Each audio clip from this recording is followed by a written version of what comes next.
Welcome to the Focus TV, Season 5, Episode 13. Joined by Tavia Wyatt, Raymond Lyons, Cardell W. Jr., and Wilson Tarver Jr. We're happy to be with y'all. Once again, too much has happened in sports.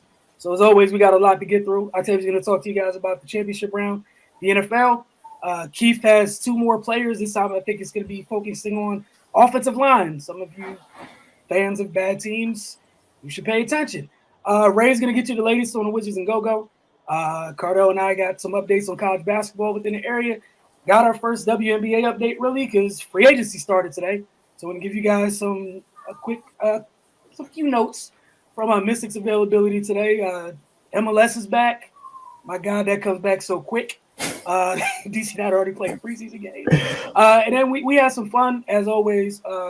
Cardell came up with the idea, the reserves for the All-Star games haven't been announced yet. We're going to do the Focus edition where we will share our respective East and Western Conference All-Star reserves before we get out of here. So I tell you, the floor is yours. Your thoughts on NFL playoffs?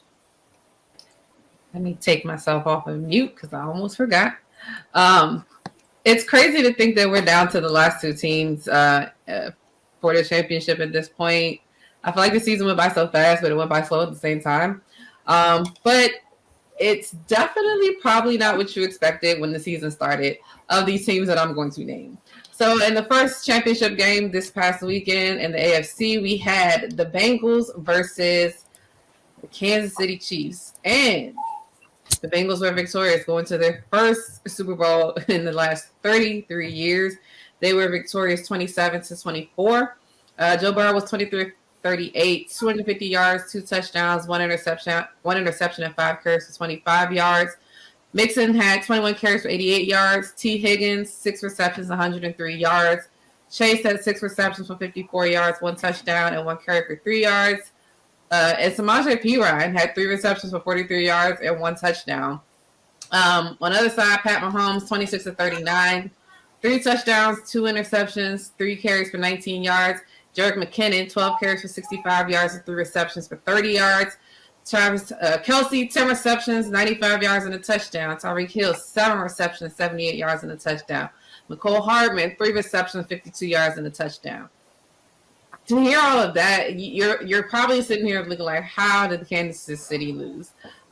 What's crazy is they lost the same way they lost majority of their games this year. Not being patient and forcing the ball down the field in inopportune times. The Bengals erased an 18-point deficit, which is tying the AFC title game for the largest comeback. They came back from 18 down. It was 21-0 at one point. Then they scored 3, and they just kept scoring after that. And Kansas City was held to no points in the second half. Their only points that they had in the second half was a field goal in the last few seconds where they probably should have scored a touchdown, but again, it looked like they weren't sure what they wanted to do. It kind of like they were trying to hold the ball long enough for the clock to run down in case they needed to score a field goal, but it didn't really look like they were actually really trying to score a touchdown.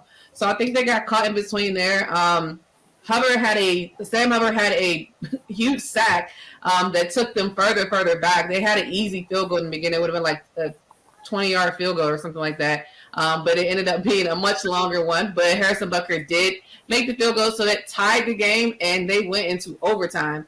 And if you watched the game last week, you know how overtime goes. And Kansas City was able to get the ball starting off again. And a lot of people thought the game was over, again, based off of what happened last week. But Kansas City did, like I said, they lost because of the same issues they had majority of the season. He threw in double coverage all the way down to Tyreek Hill, where I just feel like they're just so used to it. Patrick Mahomes has come out and said, like, a lot of times if he just sees Tyreek Hill just go up like this, like he's just throwing it up to him to see if he can get it. And it bit him in the butt this time. There was an inopportune pass and a deflection and an interception by Bell. And that was kind of all she wrote at that point. The Bengals only need to go down and kick a field goal, and they have the coldest kicker, basically, who's 12 of 12 in the postseason, 100%. He's kicked more than 3 50-yard field goals for them to win. In the AFC, in the game they played last week, he walked in the field to kick the final field goal and said, I guess we're going to the AFC Championship. And this week, I'm sure he walked on the field and said, I guess we're going to the Super Bowl. And he wasn't wrong. It's just not sad to see. Like we talked about yesterday, we're used to the Chiefs always kind of getting out of these situations. Something miraculous happens and they're able to go ahead and still win the game regardless of how bad they played in previous quarters. It caught up with them in this game and they just weren't able to overcome it. That was probably one of the worst halves of football I've ever seen by Patrick Mahomes. And he knows it, and a lot of people out there know it as well. But shout out to the Bengals. Like I said, Evan McPherson was killer for them and kicking in the postseason. Joe Burrow, who came off getting sacked 9 times last week, literally Houdini'd his way out of so many sacks this week. Like, there were so many times where I was like, there's no way he got out of that. And he got out and ran for a first down. So I give a little bit of credit to their offensive line because they were so horrible the week before to at least make it not nearly as bad as it was the week before. Gives them a little bit of hope going forward next week, especially against the team that they're going to play against next week because they're definitely going to have to get it together even further. So on the other side of it, we have the NFC team championship game where the Los Angeles Rams played the San Francisco 49ers, and the Rams were finally victorious against the 49ers. They beat the 49ers 20-17. Jimmy Garoppolo was 16-30, 232 yards, 2 touchdowns, 1 costly interception, and 1 carry for 4 yards. Deebo Samuel had 7 carries, 26 yards, 4 receptions for 72 yards and a touchdown. Kittle had 2 receptions for 27 yards and 1 touchdown.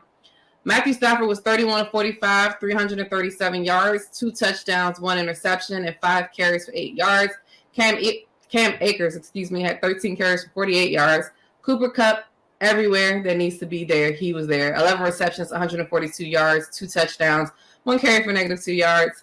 I mean, we talk about these things, and it was really hard for me to think of who was going to win this game just because literally the 49ers have had the Rams number all year. The last however many years they played them, they were 0-6 against them.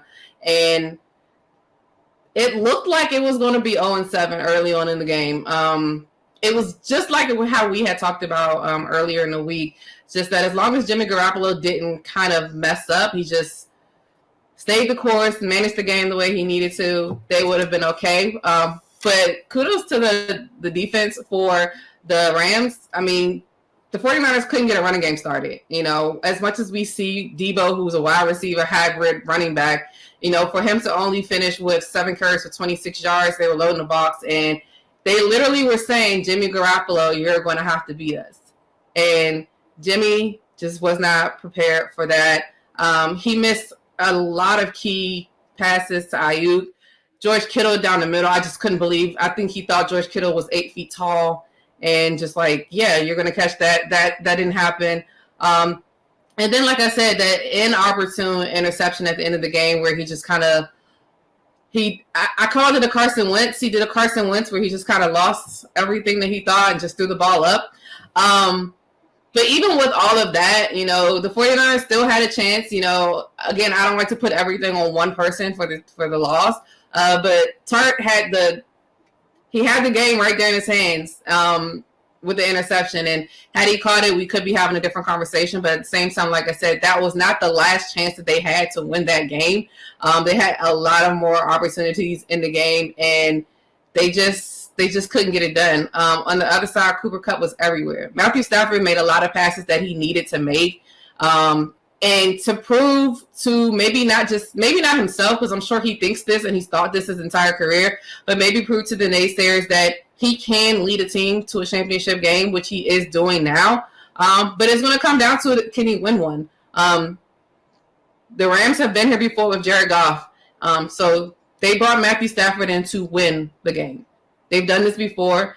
They brought Von Miller in to win. They brought OBJ in to win. And he made a whole hell of a lot of great catches to keep that game alive as well. Cooper Kupp, who's always going to be double teamed across the middle, especially. Odell Beckham was able to get open on some key plays and make great catches.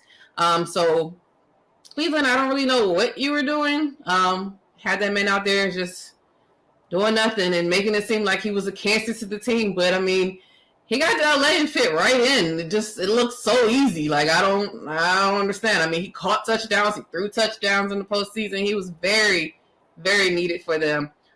So it's I wasn't surprised, but you know, it's nice to see the Rams get over the hump. But now we have. I don't think anybody would have saw these two teams going to the Super Bowl this year, especially the Bengals for me. Like, I'm not saying they were bad, but I just wasn't expecting this. And they got it done. The Rams, they went all out. You know, they traded for all those people that they traded for, Von Miller, Odell. They brought Matthew Stafford in January of last year. And this is what they brought all of them for. So for us to also have another Super Bowl with the home team playing in it, it's kind of crazy. So I'm just really ready to see how the Super Bowl is going to shake up this year with the Rams versus the Bengals. Yeah, it should be fun. Bad organizations do bad things. Yep. All the time, every time. And they save face by blaming the player as they exit the building. We have that situation going on here in D.C., but we ain't going to get into that. We're talking about football. Clearly, he was far from the issue. Seems to be a trend with these colonizers that own the team. Whew, man, what's wild is you know, we've been sitting there. I think Cardell's brought up the question like 5 times rapid fire across this year. You know, about what Cleveland should be doing. And you know, Cleveland, you haven't made a decision yet. You might want to take some time, think about it. I'm grateful for the team that I root for. You moved on from your mid-tier quarterback and got some talent. Sometimes you gotta let people go. Cleveland, if you do what you do, it's already embarrassing. I'm gonna keep it a buck. No Odell, Rams aren't in the Super Bowl. Odell changed that whole game. Because before the Niners were kind of comfortable, like, hey, Cooper, get your numbers. Everybody else does nothing. On Sunday, Cooper did what he did. Odell had Mosley panicking. He went from pressing to cushion to Jimmy, help me. Oh, Lord, I'm in trouble. Like, he was They were 11 to 18 on third downs, and I think like 12 of the third down conversions were third and long. You don't do that without the fear of again, a number one wide receiver went outside. But, you know, like Cardell said, bad organizations do bad things, yada, yada, yada. Shout out to you, bad organizations. I wish y'all the best. Free agency is coming soon. The draft's coming soon. So some of you bad teams that need help on your O-line, Keith has a couple options for you this year. Whether y'all listen to Keith or not, that's on you. Like the great Owen Reese said, bad teams do bad things. Coming up is Keith's draft segment, followed by our first break. You watching the Focus TV. I'm back again this week, and today we're going to be talking about 2 guys who both have the chance to go number 1. And obviously, Jacksonville has the number 1 pick, but the 2 guys I'm talking about are 2 offensive tackles, one out of NC State and one out of Alabama. The first one we'll talk about is Evan Neal. And the reason I want to get him out of the way first is because more of the fact that people know more about him. And, you know, when you go to Alabama, you're playing more competition, you're playing more televised games than somebody who goes to NC State. So unless you're someone who's really into football, you could just be a casual fan and know that Alabama has a left tackle that's really good. You probably wouldn't know that NC State that might have a tackle that's just as good, maybe even better. But let's get into it. The reason Evan Neal is so good and like viewed as that number 1 pick that he can be is mainly because of his power, balance, and just how well he's able to move as an offensive tackle. Offensive tackles are viewed as, you know, guys who are there, who can, you know, are stronger guys. This guy is a guy who can get downfield on screen plays, who can, on wide receiver screens, like the ones the Niners run for Deebo Samuel when he's got to block and release really fast. He's really well at that too. Evan Neal is just like, there's a multitude of times where the defender that's coming at him, the edge guy, like even top defenders I've seen do this when going against him. When they go against him, it's like he's a center block. Like the guy doesn't move.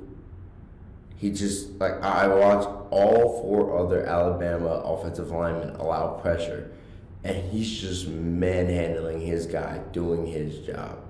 Those are the type of things that get you to be a number 1 pick. How fast he gets out of his stance, his game is just really polished.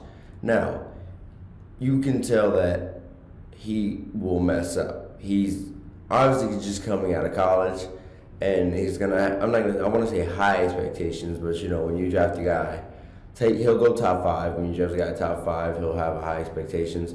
He'll have a few bumps in the road, but this guy has definitely Pro Bowl potential. I think All Pro.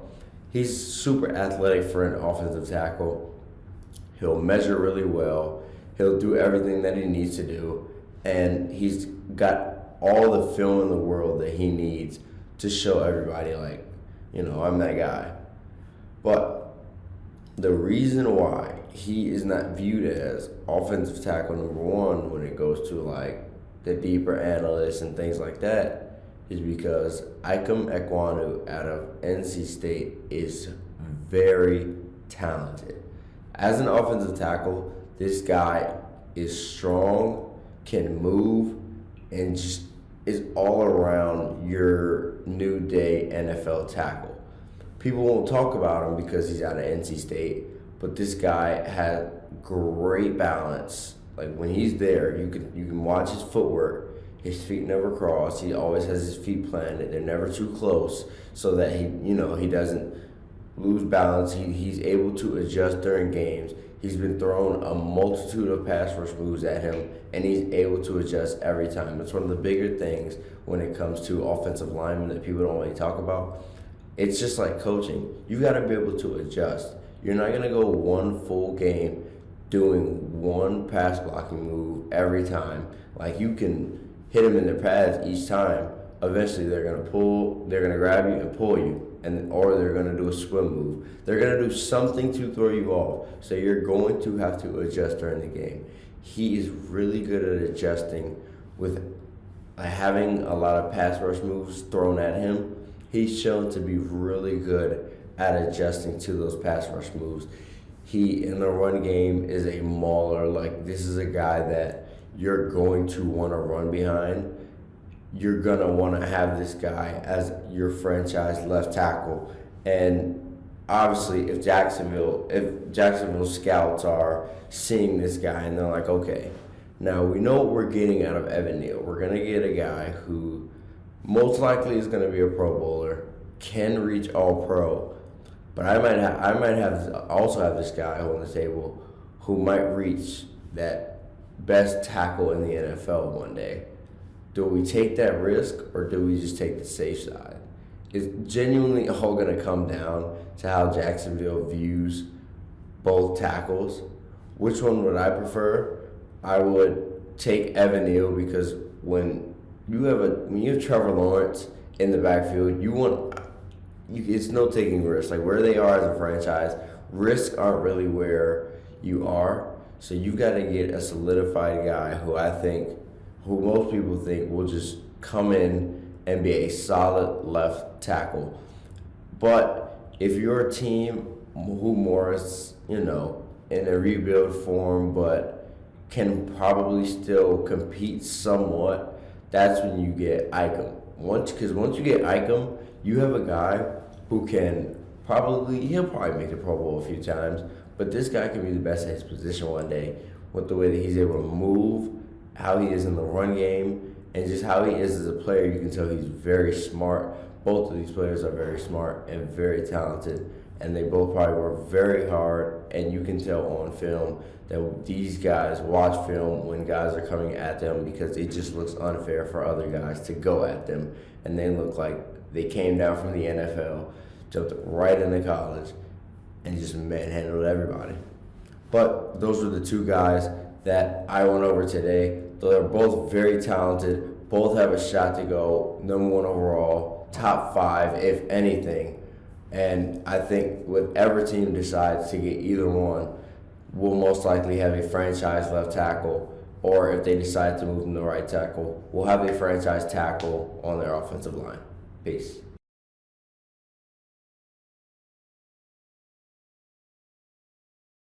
Welcome back to the Focus TV. Want to appreciate Keith for knocking out this week's NFL draft segment. We're getting closer to Senior Bowls. Literally started this week. East West Shrine Bowl, all that is happening. So you might want to, pay attention to what Keith has to say. Ray, what's the latest with the Washington Wizards and their G League affiliate? Yeah, the Wizards, they're in shambles right now. I'm not even gonna mince words. They coming off 3 straight embarrassing losses. They're down 13 to the Bucks at halftime right now. Business as usual for them. When it rains, it pours. Bradley Beal will be out for at least a week. He injured his left wrist, trying to take a charge against Memphis. So yeah, man, the hits just keep on coming with them. At this point, man, it's just a matter of having some heart and showing some fight. If they don't do that, then the free fall will continue. But we'll get into that more later on at Wizards Outlook. But the GoGo, they've been having moderate success. They were 2-1 over the last week. They lost to the Westchester Knicks, but rebounded with back-to-back wins over G League Ignite and Raptors 905. The GoGo, they're proving to be a pretty balanced team, man. Seems like guys are taking turns having breakout games. Against Westchester, Greg Monroe had 28 points, 11 rebounds, and 3 blocks. In that game, 7 players scored in double figures, but the reason they lost, 20 turnovers and bad 3-point shooting. So, man, that just goes to show you that the little things matter, man. Like 20 turnovers, that's a lot. And then they were 6 for 29 from 3. It's puzzling to see a team that's as dominant as they are on the inside shoot that many threes, especially when they're not making them. But such is life these days in basketball. But yeah, man, that like the inside play is pretty much their bread and butter. Like even with the bad 3-point shooting, they still shot 54% overall from the field. So yeah, man, maybe Coach Williams, he should, emphasize just kind of pounding the ball inside a little more, because they got a solid front line, man. So they should moving forward, they should try to take advantage of that as much as possible. Because there are games when their 3-pointers are falling. If it's one thing they're consistent at, is being inconsistent with their 3-point shooting. They'll have one game when they can't throw a brick in the ocean, but then the next couple games they'll respond and they're shooting 50% from 3. So that's just kind of puzzling. And then what's really strange is like the quality of looks doesn't change. Like they still, like a lot of times they're dumping it down, and then either Jaime or Greg Monroe's kicking it back out.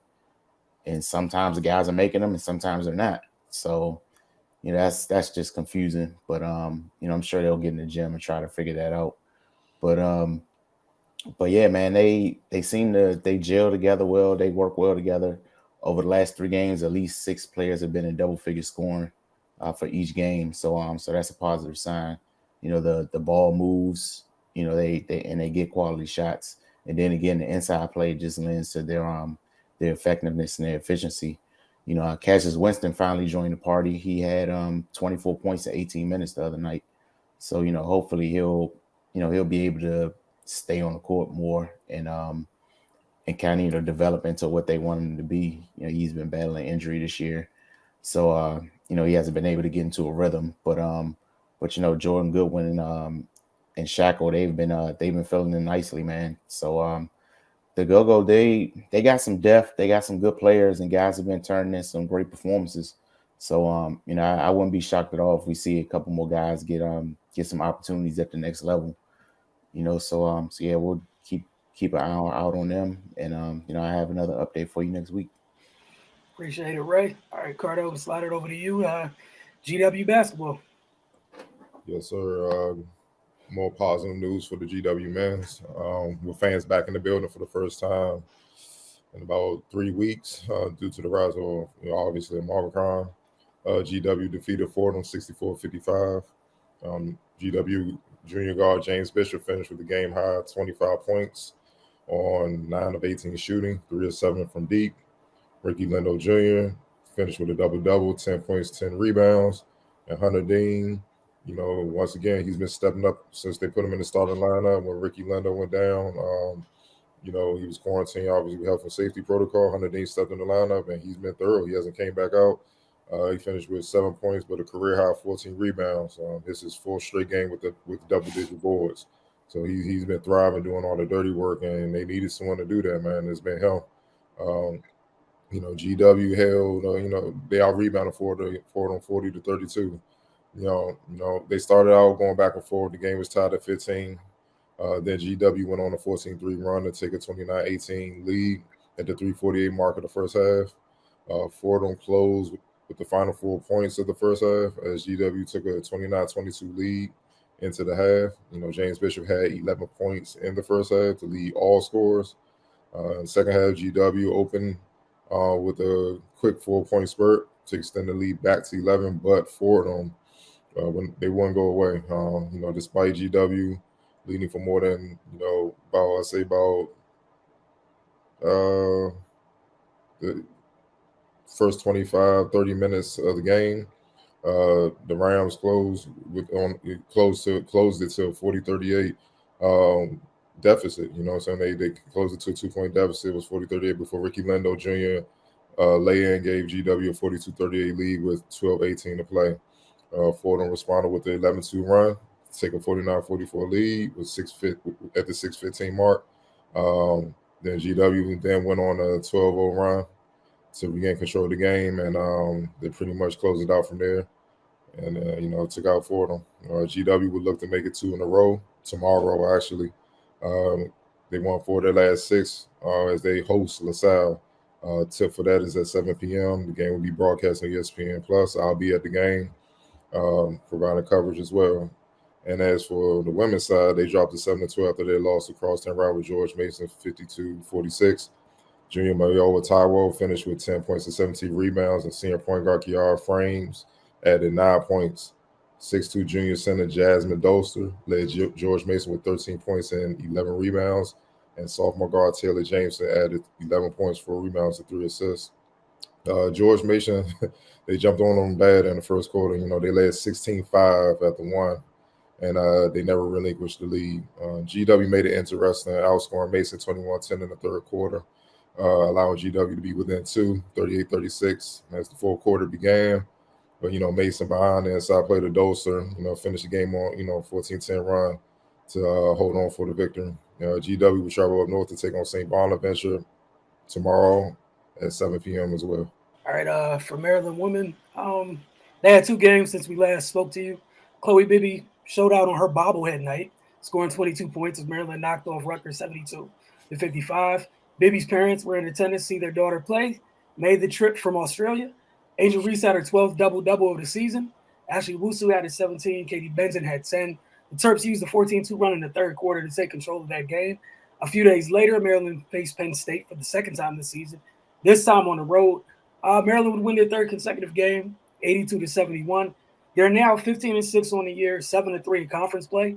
Diamond Miller led a balanced offensive effort with 19 points and 6 rebounds.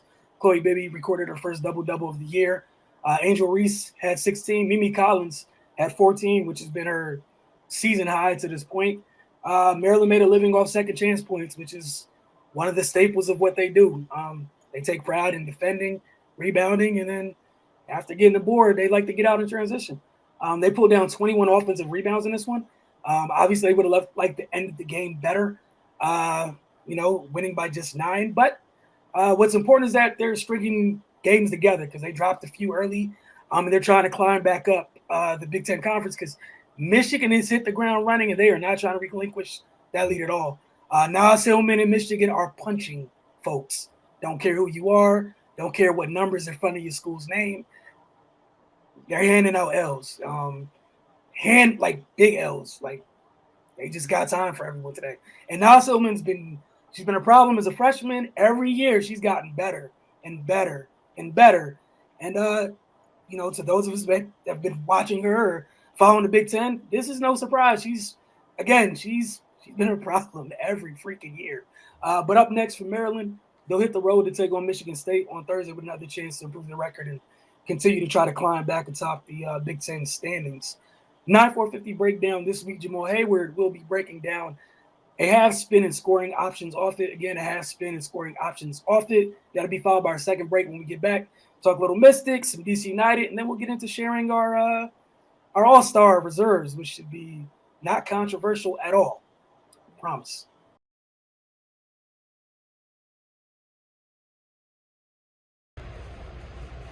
Today we're going to work on the half spin option here. We're going to show how you do it correctly. We're going to show some scoring options off of that half spin as well, going to our left and going to our right. So I'm going to start here, the elbow area. Right now, just breaking down the movement of the half spin. I'm going to start here in my left hand. So if I take some dribbles, take my first one here, take my second one. Now, what I'm going to show you guys is a full spin. So let's rewind back. Take my first dribble, take my second dribble, all the way for a layup, jump hook, fade, whichever shot I want. Okay, depending on how the defense is playing. That's a full spin. Half spin, one dribble, second dribble, here. Now, understand why I did this. The reason why I did that is I want to fake the defender. I want to sell it to the defender that I'm completing that first spin that I just showed you guys. The first spin is here, coming all the way back around. Fake this half spin. Makes that defender move in the direction that I would be going if I was completing a full spin. Making them move here. I turn this way for something that's wide open. Jump shot, layup, doesn't matter, okay? I want to get the defense off balance so I can have a wide open shot. I want to be at the advantage, okay? Now, second dribble. Hard plant of this left foot. This is my pivot foot, this right foot. Hard plant. Shoulder up body movement. Head movement. Ball movement. Come back around for the shot. Let's break down one of the shots here. So, jab right. We're going to start a simple jab here at the elbow. Jab right. One dribble. Here. Half spin. Jump shot. So, here it is full speed.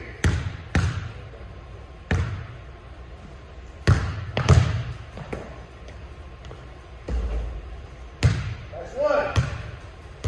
So, second option. Jab again.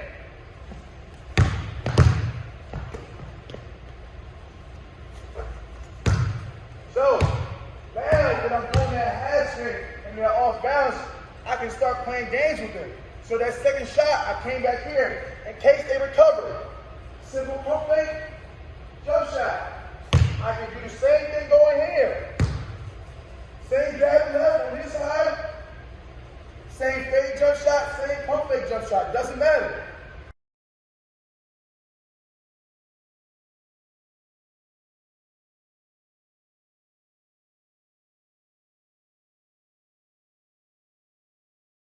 Welcome back to the Focus TV. I want to thank Jamal Hayward for knocking out the 9-450 breakdown this week. As always, I told you guys earlier some Mystics news.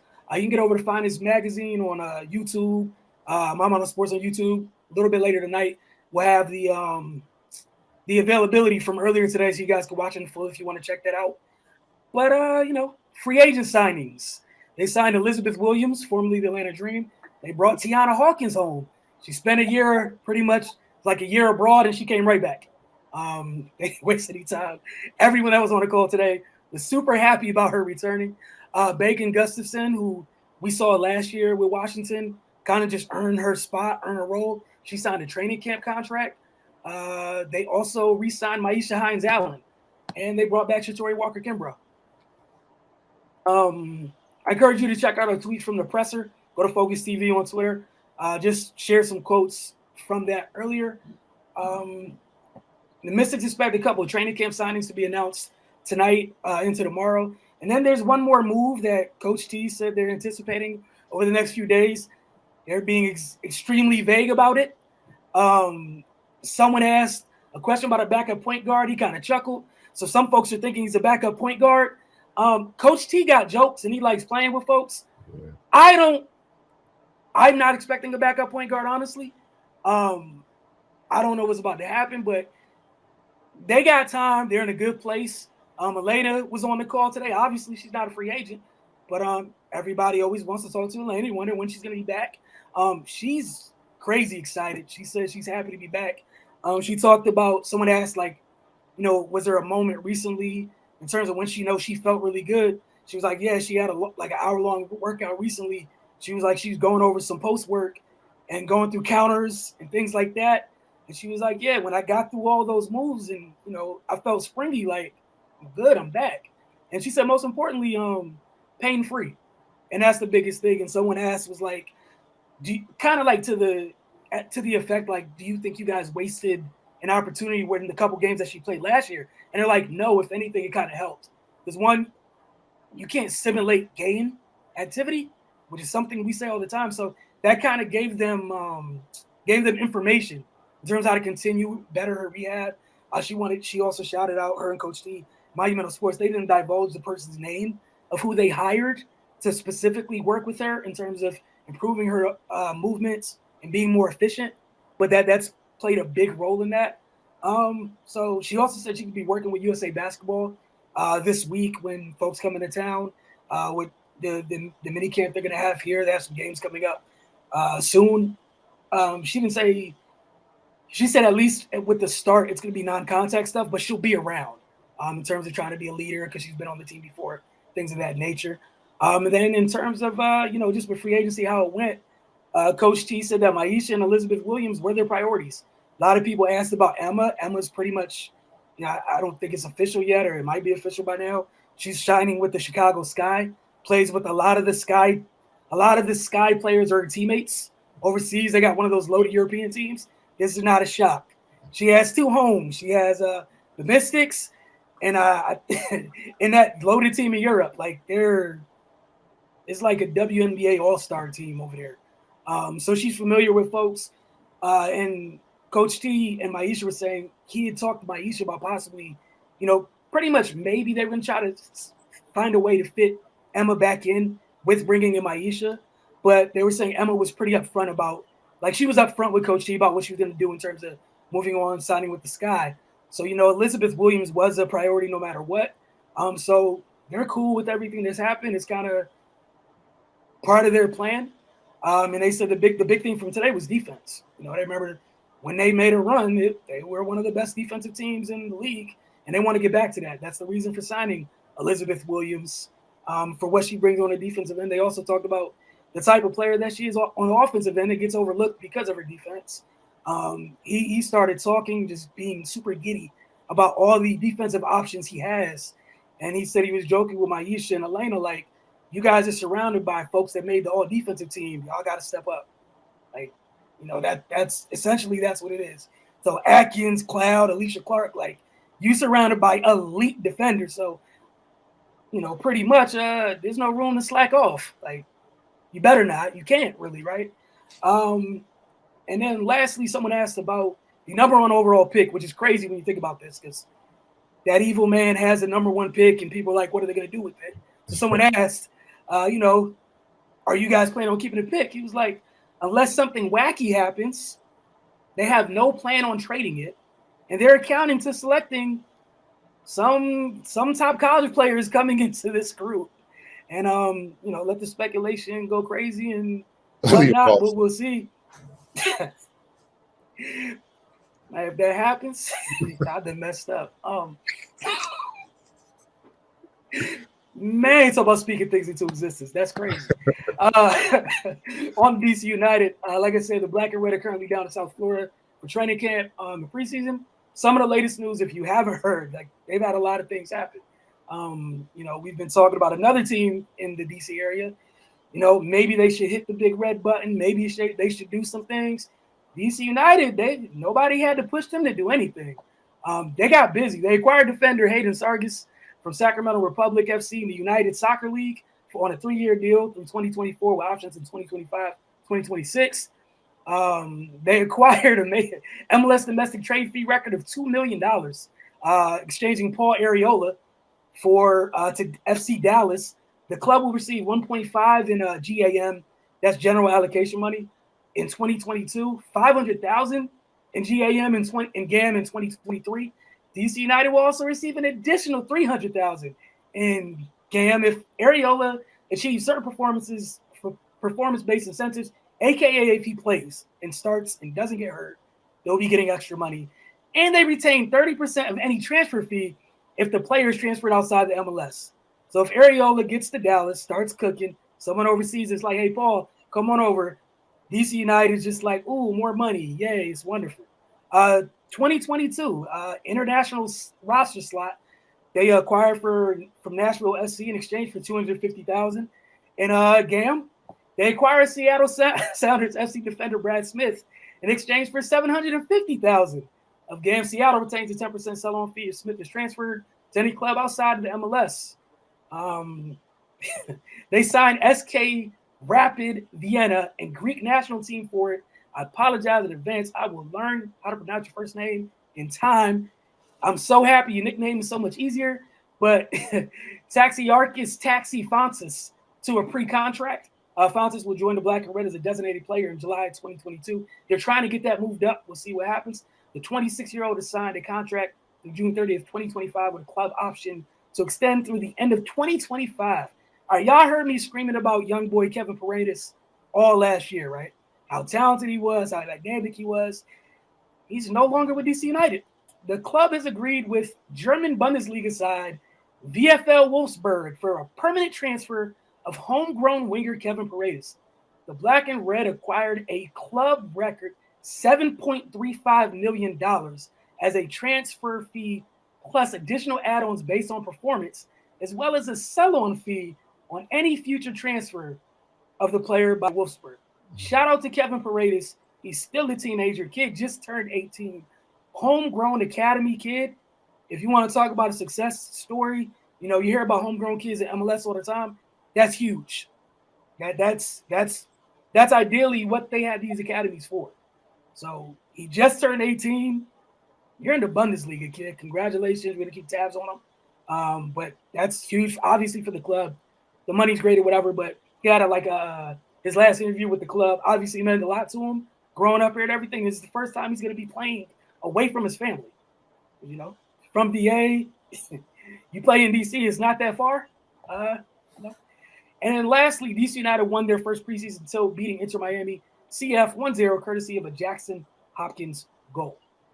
All right, Cardell, what's your idea? See the floor to you. NBA All-Star reserves, East and West. Yeah, man. Everybody saw the list of the NBA starters. They came out last week or whatnot. Most of them were no-brainers. I see everybody was in an uproar about certain selections like Andrew Wiggins out west. But not a lot of people watch games. They just watch what the debate shows have to say. But the starters to me were pretty much maybe a couple players like Booker or something if they changed the format. They could have been in there, but I'm not mad at the starters. The reserves always felt like would be a little bit more tricky due to a lot of the injuries and a lot of teams that not a lot of people coming into the season expected to be where they are up in the standings. Like, for example, the Cleveland Cavaliers. No one saw them being, they're fourth in the East right now. And, actually, they're damn near tied, a four-way tie for first place. They're one game back of first place right now with Colin Sexton out. So just just teams that grew up right overnight. You know what I'm saying? Made good draft picks, draft selections, they developed, and they're a force to be reckoned with, man. So I just thought it would be, we cover the league. We're in the building, we get to see the league, and just give our picks for who we feel should get those 7 selections. I believe it's 2 guards, 3 front court players, and 2, I guess they call it wild cards and whatnot, alternates. Out East, more than likely Kevin will be out for the All-Star game, even though it's at the end of February. But I just anticipate Brooklyn giving them as much time as he needs to get healthy so they can, grind, during the second half of the season, get ready for the playoffs. So we're gonna start with you, Octavia. Like, who are you? We're gonna start with the East for everybody. All right, we're gonna start in the Eastern Conference. So, Octavia, who are your reserves in the East? Oh, you had to make sure I wasn't on mute. All right. So, I'm going LaMelo Ball, Jimmy Butler, Zach LaVine, Jared Allen, Chris Middleton, Darius Garland, and Kyle Lowry. And then I know James Harden is also like nursing his hand injury, but I had him. But if he can't, I'm going to go for my favorite, which is Jason Tatum. They just haven't been winning enough for me. Okay, right. All right. I went LaMelo Ball, Darius Garland, Jason Tatum, Zach LaVine, Demonis Sabonis, Fred Van Vliet, and Jaylen Brown. Right. I mean, not Ray Wilson. All right. I had like Tatum for like the KD thing because I'm with you. I don't think he's gonna play. So in case you hear extra name, y'all can count fine. It's just me. Darius Garland, Zach LaVine, Jimmy Butler, Chris Middleton, Jared Allen, James Harden, already mentioned Tatum, and LaMelo Ball. All right, got you. For me, in the East, Zach LaVine, Darius Garland. I got Jared Allen in there, and Miles Bridges. He's leading the Hornets in scoring, and second in rebounding. Fred Van Vliet. Toronto's been on the surge lately. He's been tearing heads off the last month or so. Nikola Vucevic.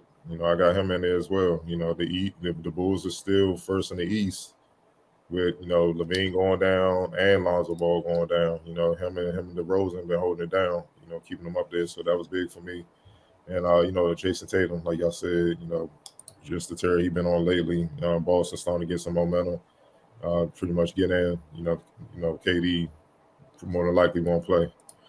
All right, so we're gonna switch things over to the Western Conference. We're gonna start with you, Ray. Who are your selections? All right, for the West, I had Devin Booker, Donovan Mitchell, Draymond Green, Karl Anthony Towns, Rudy Gobert, DeJounte Murray, and Anthony Edwards. All right, Wilson. I had pretty much the Suns backcourt. Luka Doncic, Draymond Green, Gobert, Mitchell, and Cat. And Octavia. Yeah, same. Devin Booker, Luka Doncic, Rudy Gobert, Draymond Green, Donovan Mitchell, Chris Paul, and Karl Anthony Towns. Probably the same as all y'all. Chris Paul, Booker, Karl Anthony Towns, Luka, Rudy Gobert, Draymond, and Donovan Mitchell.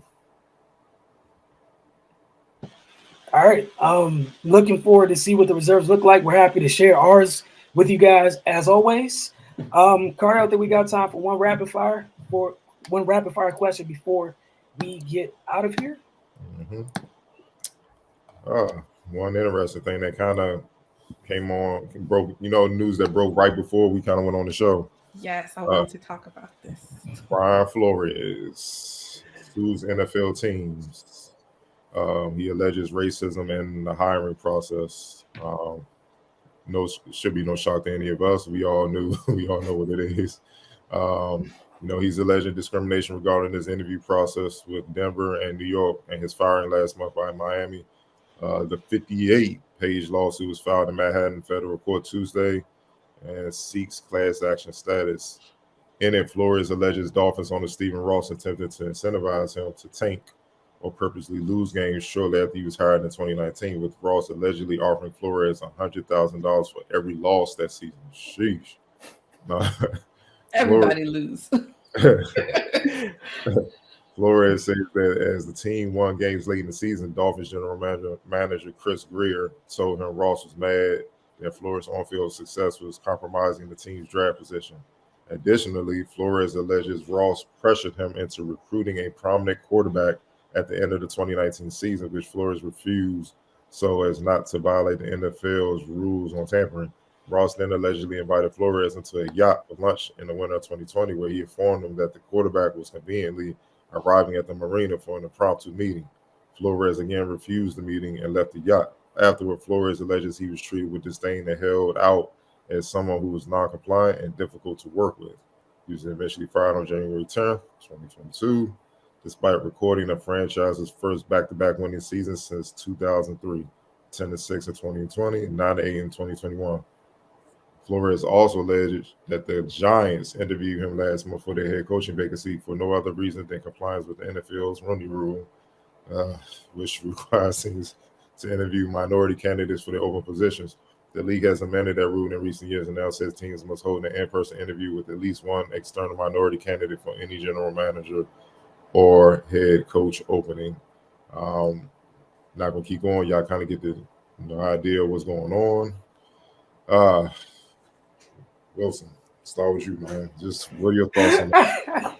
Hey, I was sitting over here on mute, like, nah, don't pick me.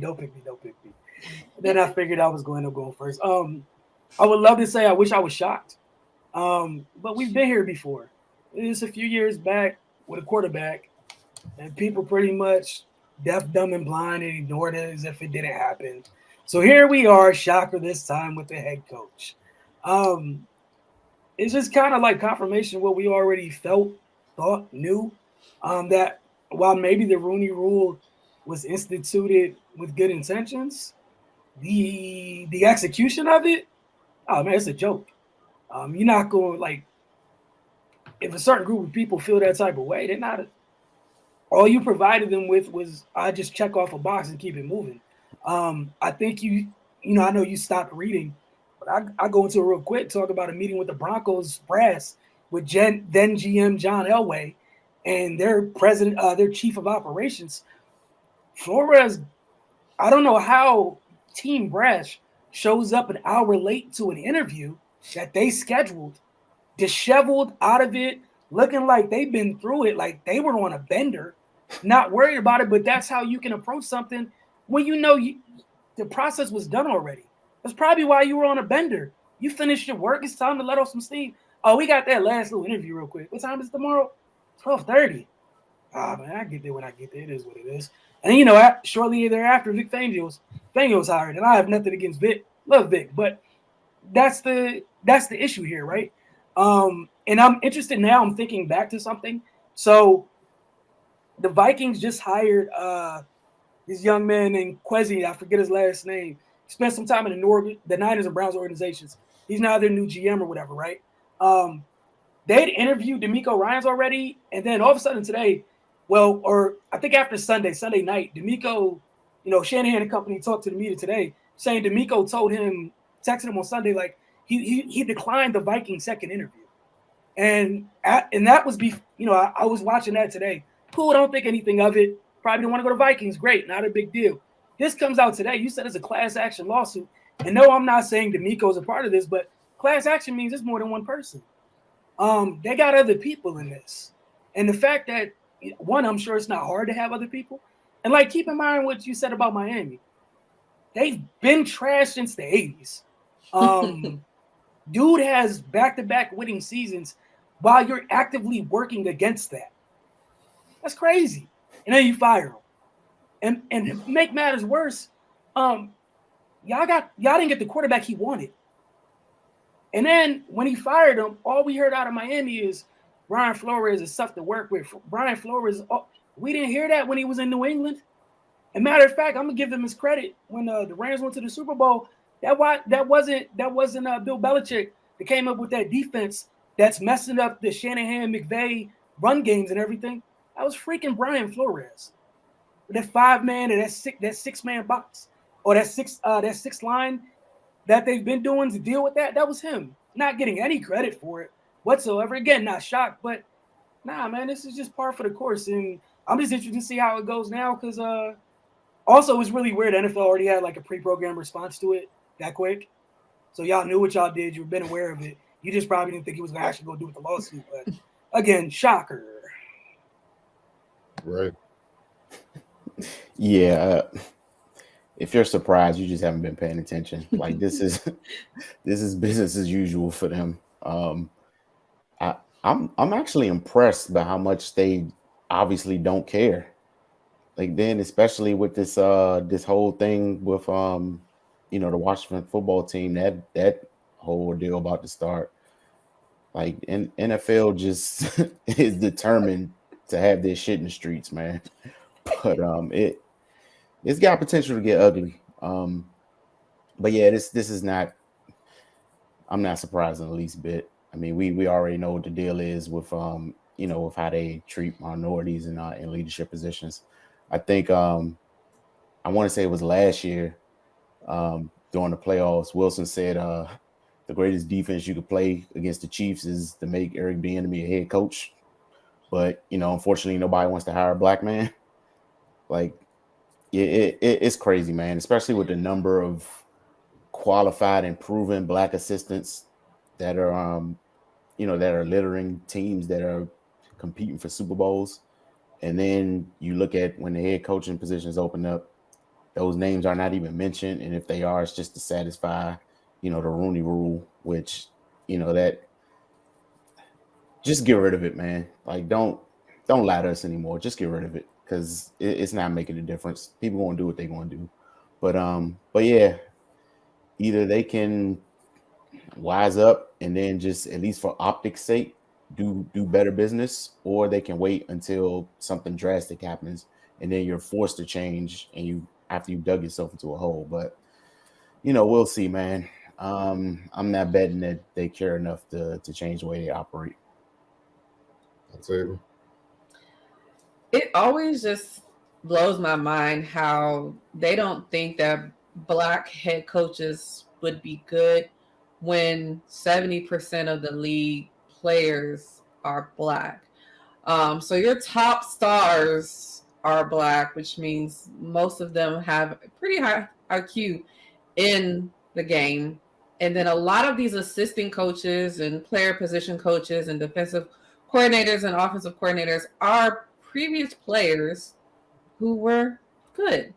So it always just kind of boggles my mind how it just doesn't transition over into that. But on the other side, it doesn't, because it's the NFL.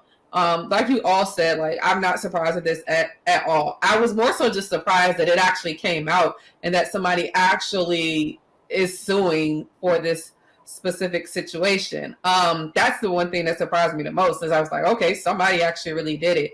And even for him to come out and say, Brian Flores to come out and say, like, he might be risking his chance to ever even be a head coach ever again anywhere.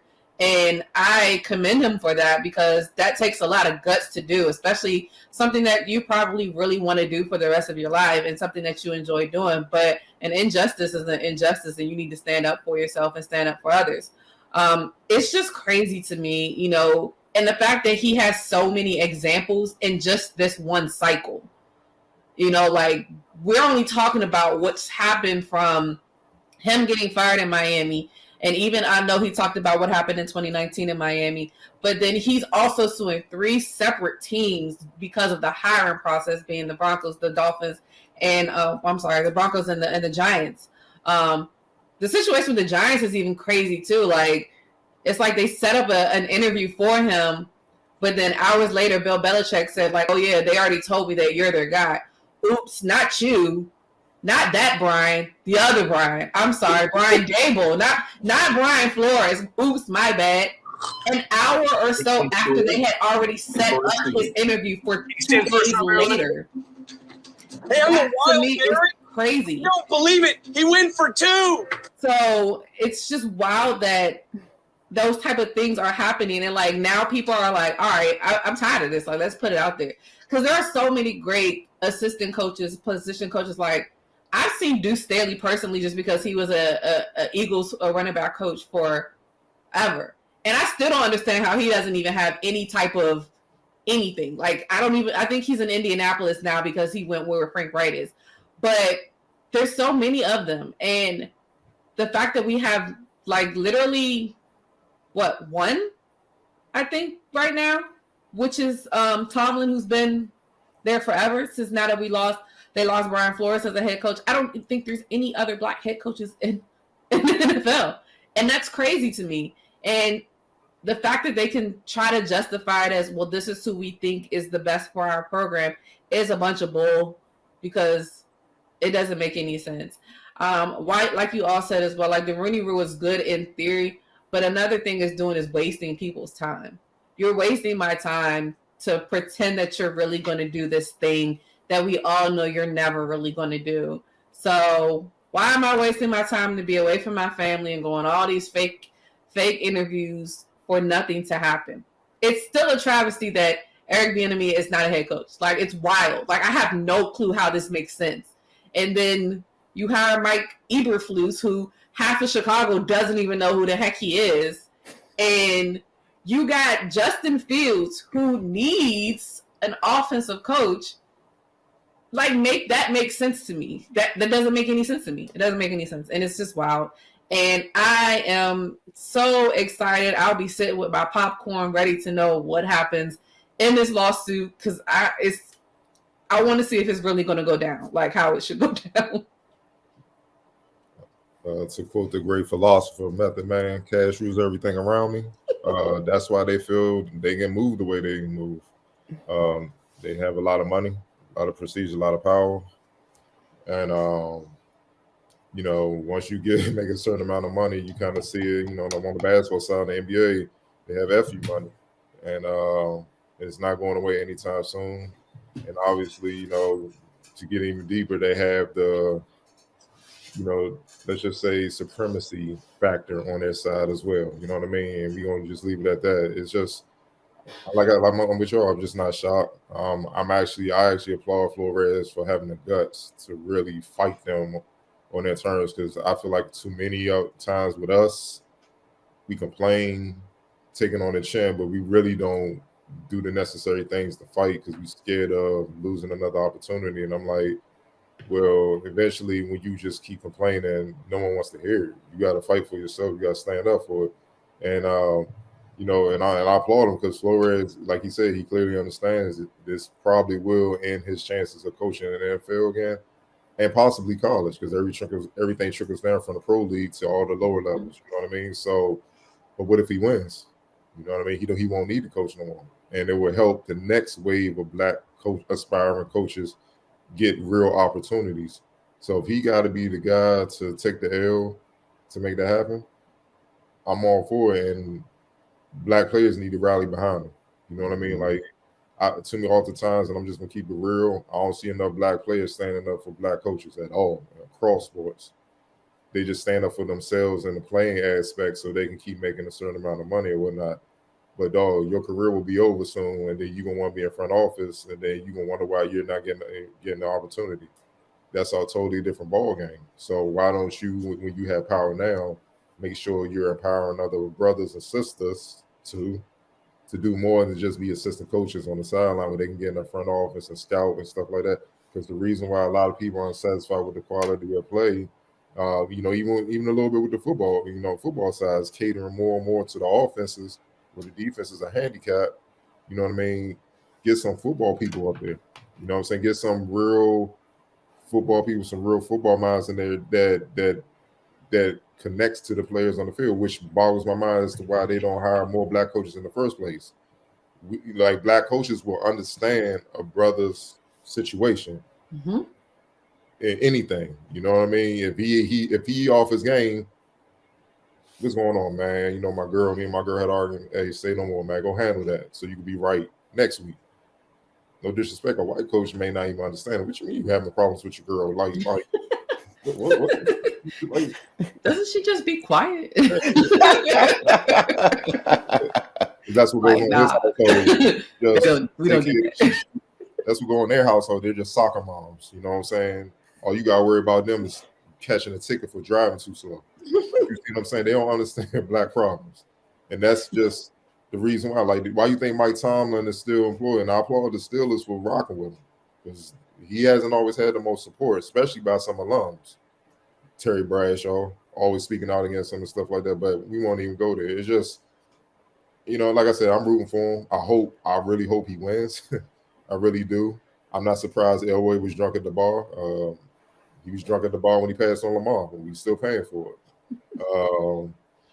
That's just unprofessional. I've heard all types of stories, especially on the basketball side, where they disrespect players and their interviews and meetings come in and put up a slideshow and stuff and don't even have a name on it, name is spilled. It's just totally just disrespectful, and you wonder why players don't flock there.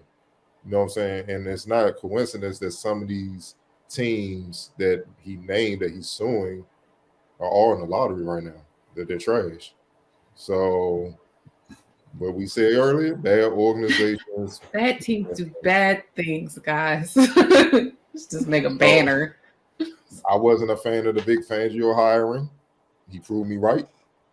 Shit went downhill from there. I was hoping we would get Eric Bieniemy after rivalry with the, you know what I'm saying? I don't even know if he got an interview. You know what I mean? They hired they hired a whole new coach and stuff like that from the Bills. Fine, I get it, but it gets old, man. And this is what Kaepernick was fighting for. And his peers didn't rally behind him. They rather question, just be contrarians, and just oppose him because the spotlight was on him, which is what I really feel. And they came away with nothing. So had NFL on the ropes twice, and they blew it. So this is what's going to continue to happen until more and more people step up like Flores, have the guts, and fight these people. Because this, I don't know, people have been noticing since 45, the racism the uptick has been slowly growing and growing in many ways. They're getting blatantly disrespectful. So I am not surprised by this at all. I'm afraid it doesn't happen to me. I don't know how I'm going to react. You feel what I'm saying? It's blatant, man. You know what I mean? So just like I hate to go to episode Orlando Magic, assistant coach. White dude, he's an assistant coach. Grabbed him, told him sit the F down, and his white coach said, yeah, sit the F down. We're trying to see the game. But don't you see I'm an assistant coach? Like, I don't give a damn about you. But if he swing on him, he's done. He go to upper management. We'll take care of it. They're not gonna do nothing. So then how can we fight? So this is what we have to deal with, man. And that's why I said the power. These players talk about player empowerment. They have the power to really make some changes. Y'all getting fans kicked out of the games, right? Ownership's doing pretty much give you whatever you want. We heard the stories about the Brooklyn Nets. Separate SUVs after games to go where they need to go and stuff like that. Oh yeah. They rolling like the president. Everybody on that team. So I don't want to hear that, man. Y'all got the power. Y'all can help these black coaches and stuff thrive, man. That's why what they did with Silas was so shady and stuff. Like, how you treat, like, you don't do that, dog. Like, look out, because that may be one day you. Mm-hmm. And then you can be complaining about these young players don't listen. Well, fool, you was just one of them. So, like, man, come on, man. Like, even with the Miami, he got fired. Did any black players step up? Step up and say something on his behalf? I can't recall. Maybe I'm wrong. Did anybody step up and like, nah, man, that's foul what they did? Nobody said anything. Not really. Back to my point. Like, nobody in consequence. Not really. My point is like there was a couple players like it's tough in football. Like, you play defense. One, you already wear helmets. Two, if you play defense, it's like you're non-existent anyways. Like, a couple corners spoke up, but that was about it. And then he had the greatest relationship with the quarterback. He's not going to speak up. Miami already don't like the kid. They trying to get rid of him. Like, they got so many issues going over there. But like you said, nobody spoke up. The people that spoke up were from afar. You saw players today kind of speak up a little bit, but like, I don't really care about speaking up on social media. Like, get behind him. Get behind them. So like they suckers. Yeah, so like a tweet to me doesn't mean they're suckers. They're suckers because they don't realize how that impacts them. So now your coach is gone. What you think will happen to you with the new coach? You may be out of a job. See, they scared to lose their job, but now you might be in a position where you still lose your job. But you could, if you're gonna lose your job, at least go out doing a solid thing. If you really feel that way. Now, if you don't feel that way about Flores, cool. I respect that too. But if you feel like he's being wrong, why don't you step up and say something? You know what I'm saying? They always got something to say about all this other stuff, non-relevant stuff. So why don't you say something about something that matters? You know what I'm saying? Like, it's corny to me, man. It's just, it's a lot of issues, man. And it ain't, you can't just put it on the power structure at top. We know that's the main source, but we don't support our own. We don't back each other up. So you can't expect them. You can't expect them to really care. Why should they? Colin Kaepernick had them on the ropes twice. They threw 100 M's at the pot, and the whole player, everybody started beefing with them. That's what they always do. That tactic been going on since the civil rights era. Throw some money in their way, and they gonna fight over that, and then the whole cause will be lost. And now you still back to square one. So, like I said, I just really hope he win. But the NFL got a lot of money. They got billions. I'm pretty sure they got their hands tied to a lot of judges and lawyers and the legal people in the legal system, man. That's how it's a dirty game, man. It's a dirty game. So I hope he wins. It's gonna be a hard fight. Mm-hmm. I mean, who isn't what's my man for the Raiders? The old owner, Al Davis. Isn't he the only one to beat the NFL in court? I think so. Yeah. And again, he's an owner, so he had the type of money to go to the table with it. So it was a fair fight. Outside of that, you know what I'm saying? You know what I'm saying?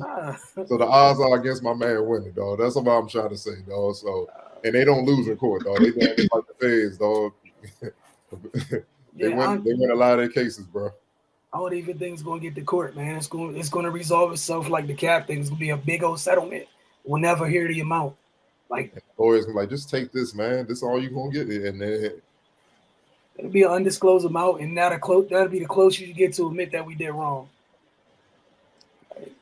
Because remember, I think what the cap thing went all the way until it was like they pushed it, put it, bluffing. It was time for discovery. Oh, no. Here, undisclosed amount. No. Oh, y'all gonna go through everything. Don't tell them. How much you say? Man. But even if the NFL gets to a point where they are willing to settle, you know they wrong.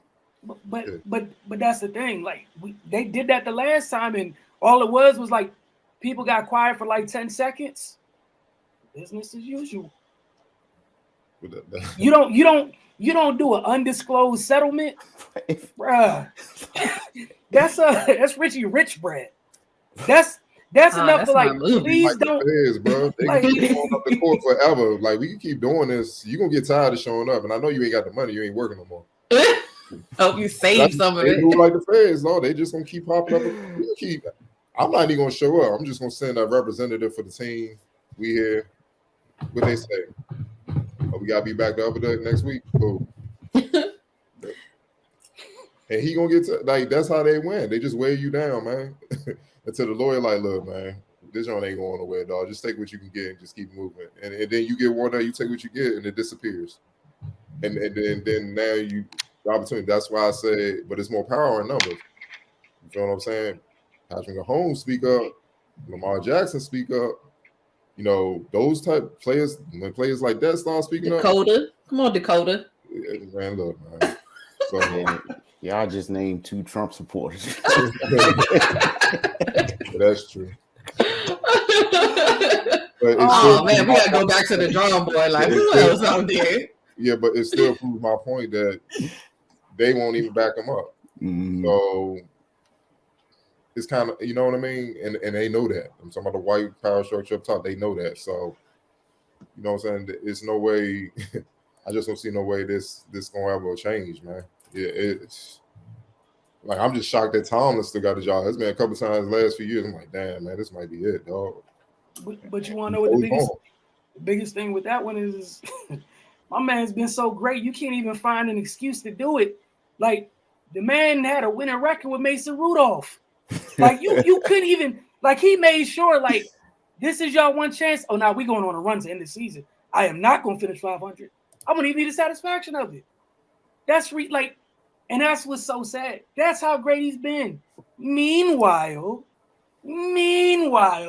around the rest of the league, these trash behind coaches that keep getting hired, they haven't even accomplished anything. They were bad where they were to begin. Like again, no disrespect to Nathaniel Hackett. I'm sure he's a fine human being, a fine person, a fine coach. But Lord, do not tell me that you did something for Aaron Rodgers in the 15th year of his career that he wasn't doing already. No. Stop it. You were just there. Yeah. You were just there. It's okay. There's nothing wrong with that. Mad. I was mad when they as soon as the Cowboys lost, they're looking at all like coordinators from the Cowboys. I'm like, what? Dan Quinn's a great. I'm done. Like I'm good. Dan Quinn's a great leader of men, even though they got beat by. Y'all have heard me mention that quarterback stats many times. In the playoffs, to go out like that with those names on that team and that defense, and that's who you want to talk to. And again, no disrespect to Dan Quinn, but like the only person people remember from one of the greatest collapses in Super Bowl history is Kyle Kyle won't even a head coach. Like, how does the dude who was in charge during that is a great leader of men? The offensive coordinator is just a horrible, petulant child and a bad person. He was the head coach. He was right there. But again, like the bar is so drastically different. It's nuts. Like Octavia said, Eberflus. Like who? Man, Who are these people? this dude had a defense on the Colts with 2 of the top 10 players at their position. Did the Colts make the playoffs? No. I'm trying to figure out how my defensive coordinator is getting a second interview. I'm like, I'm just like, take him, please. We don't want him, so I hope somebody hires him. But he's getting a second interview with the Texans, who fired a black coach. And You can't make this stuff up. my man was working dark Like, magic. what? You gave this man Davis Mills and a bunch of nothing and told this man go to war, and he got 4 wins and then got him out of there. Like, make it Especially because he was like what, the oldest coach in the NFL, like oldest black coach in the NFL who had never had a head coach position ever. And y'all gave him one measly season. That's how they did. But Right. that's how, what's it called? That's like when Arizona hired Steve Wilkes and then fired him to give Cliff Kingsbury a job who didn't have a winning record in college. And you coach Patrick Mahomes. How do you go up? And you had Patrick Mahomes. Make it make sense. Make it make sense. Bro, they're still struggling to accept black dual threat quarterbacks to this day. To this day, though. Like, they still find reasons, man. Like, I've never, like, look at Lamar. They nitpick that dude to death. But Every then week, other white quarterbacks flame out in this damn playoffs, doing all types of crazy stuff. Like, you can't make this stuff up, bro. It's clear what it is. They are racist ass leagues. To me, they're neck and neck with baseball. Baseball just, at least baseball gangster with it. They like, yeah, so, and what? So, we gonna maintain this. They gangster with it. I respect that. They are front with it. NFL try to social intelligence. No, we're not like that. No. Time out. Josh McCown is up to be a Yes. head coach. Yes. Yeah. Yep. Mhm. Yeah. I had to look at it twice. I'm like, Yeah, you can't and they make this up. seen as the favorite. But They tried to hire him last year. Barry Miami, I don't even know if he got an interview yet. Probably not. who? The word around him is getting I think the they said last he might 5 have years. had one. I just can't remember if that was like for real or not. for the last 5 years, the word about Bieniemy is that he's a bad interview. Let alone we've heard coaches just got hired in this past cycle get up in front of the media in introductory conferences, and I didn't know if they were speaking English. Well, he communicate well on the sidelines, Right. Arming everybody. Take it from a Broncos fan. I'm saying like some people don't interview well. Like, but Yeah, I mean, my resume speaks for itself. Hello. But what you mean? What are you looking for in an interview, motherfucker? How you gonna help our team win? You saw what I did there? I'll do that here. Exactly. my man from the Lions talking about biting people with kneecaps. It's a 5-minute interview. What we need? What are you looking for? I don't know. I don't get it. Like, why do we having like? I mean, I guess I don't know what goes into these actual interviews. But no, for real, like Josh McCown really is about. These colonizers are Hey, boy. Josh. Matter of fact, I'll tell you, Josh McCown turned the Texas Downs last year. They tried to hire him last year. They said that he initially interviewed last January when he was technically still a member of the Texans. Yes. He was about to go from backup quarterback to head coach. Man, these good old boys. And they said his only experience is in a voluntary role at a high school. Yep. Somebody make it make sense. Like, That's please make that's it the make NFL. sense. That's the NFL. It was It's matter of fact all before. white. Hey, before we close out, I got something really funny. So Mike McDaniel, you know how a lot of the Kyle Shanahan's group of folks, they all look the same or whatever. You know, they're like, if you know him or McVay, you're gonna get hired. So Mike McDaniel's getting interviewed by the Dolphins. Cool, whatever. Mike McDaniel looks like a regular white guy, and it's cool and it's hilarious. So someone went to write this great piece on Deadspin about like, oh man, here's another white guy, did no research whatsoever. Mike McDaniel looks like Blake Griffin, but he's not. Well, he's a little bit lighter than Blake Griffin, but Mike McDaniel was a whole mixed kid. Whole proud of it and everything. Tore this man down to shreds. Man, look, went through all this stuff talking about his background, and here we go with another white guy. But this, I just want to bring it up, just talking about how much they don't even take the time to research their own crap. So how can we even trust the interviews? You don't even look that deeply into the people. Like, you don't even look at the people. Oh, he knows so and so. That's good enough for me. That's it.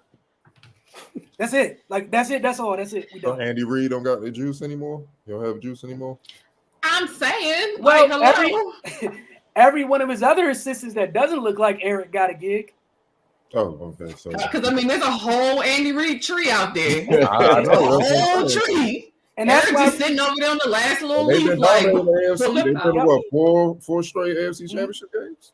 So that's why I said make it make sense. And that's why I brought up Mike McDaniel, because you brought up Andy Reid's tree. The only thing with Andy Reid's tree is that Eric Bieniemy just physically looks different than the others. he's black. Yep. Like, no, I'm just saying physically, it's like clearly he's black, like you said. And other, like even Robert Saleh, they were people when Robert Saleh got hired trying to tell, they tried to tell that man of color that he was a whole white man because he wasn't dark enough when he got hired by the Jets. What do they fear about us so bad? I don't. Dog, they told me they want to be us. They want to be us, but they don't want to be with us. They want to be us, but they don't want to be with us. How do you tell somebody what their ethnicity? And they want to utilize our talents to get rich off of and all that. They want to use our culture, our words, our everything, but when it comes to stuff that, you know, we're actually really smart at and we can kind of do better than them, they're like, yeah, nah, we got this part. We got this. We don't need you. We don't need you. Like, yes, you do. Just admit it. Man, look, and it ain't just the NFL. It's on basketball side. That's where this analytics stuff come from. That's a racial undertone. That's how the white boys can get in the front office and they try to make it like, well, these black guys can't really compute these numbers and really understand what's going on. Like, but we got all these years of playing basketball. We don't need to compute the numbers. What are you talking about? Like, you do this if this happens. And that's why the quality of basketball is just trash, across the league. Like, you're not supposed to lose when you're up 35. But you can if you shooting bad shots and turn the ball over. The analytics told me to do it, though. There you go. So it's bad, man. It's bad. So I hope he make it. Hope he gets some success out of this, man. It's a long, hard road ahead. And even so, like, even if he ends up taking the L, I hope opens the door for the next crop of coaches. Yeah. I hope that whatever he does is worth it on some level, because he's probably not going. He's probably not going to benefit from it. Look, if you don't get hired, look, holla at Dion, go on this stuff and just smack everybody, man. And Jackson State just smack everybody, dog. Hell, they looking at his team, you know what I'm saying? Like picking up assistants from his team and shit. Like it's just crazy, man. You can't make this stuff up, man. Hey, man, they got a really interesting prism in which they view leadership, and it is what it is. Regardless, you can't go out, you can't color outside the lines of that prism. You broke, dog. I mean, dog, you show up drunk. Yeah, I wish I could say I'm shocked with Elway, but man. It's bad. And then even then, this comes out, and I'll leave with this. This comes out, you know who retired recently. You know who's the quarterback in question, reportedly, with Miami. Talk about Tom. Tom. Mm-hmm. So just sharing. What happened with Byron Leftwich? Wasn't he the favorite to get the Jacksonville job? No. So Brady. My favoriteest person in the whole wide world, Trent Baalke. Boy, when bad people get positions of power, this man's the GM and the stupid owner of the Jags. Shout out to Jed York because he got rid of khaki pants and Baalke at the same time. It was like, no, I can't do this anymore. The Jacksonville owner, because Leftwich is like, I'll coach, get the GM out of here. And I agree with him. Like, Baalke, I don't even know how Baalke got another. Actually, I know I got another chance. Baalke's really bad at his job, right? And that's kind of the power struggle. It looks like the Jags are siding with Baalke but it's hard to find a coach. Nobody wants to work with the GM who, get this, he's trying to hire someone to manage his day-to-day duties as a GM so he can spend more time on the field. That's not your job. What? I'm going to hire somebody else to do my job while I go do somebody else's job. But this is how he was back then. Then he was quiet a little bit, and then he got back in. And that's why, shout out to Byron Leftwich. I'm not going to work if you keeping that dude there, because he's going to do God knows what, and y'all going to pin all of it on me. You're like, yeah, I'm going to stay out here in Tampa Bay. It's a setup job, and that's what a lot of black coaches have to settle for. They got to settle for the bottom of the total jobs. Then when you don't win in 3 or 4 years, they fire you, blaming you. Like, or 1 year. The shit show before I got here. Like, stop. Like, come on, man. Like, some of these things, some of these jobs are just bad. Let's just call it what it is, and it's bad because of the owner, and like you said, the GM. So I don't blame Byron Leftwich. You not setting me up. You're not gonna have me come in. We're actually just watching one on TV right now. He might have got some. Oh man! I mean, he might have, man. But look, man, you should have stayed somewhere else, dog. Because this look. And if this show don't turn around, yeah, you gotta go, dog. We gave you a shot, and that's how they do it. But then they blame the next 10 coaches for his mistake. Yep. That's how it's penalized. But that same pressure ain't applied to the colonizer side. So, you know, it is what it is, man. Want to thank y'all for hanging out with us tonight. Hanging out with us this week on this episode of the Focus TV. I know we went a little over, but man, discussions are discussions. We hope you guys enjoyed it. Obviously, follow the Focus TV on all social media mediums.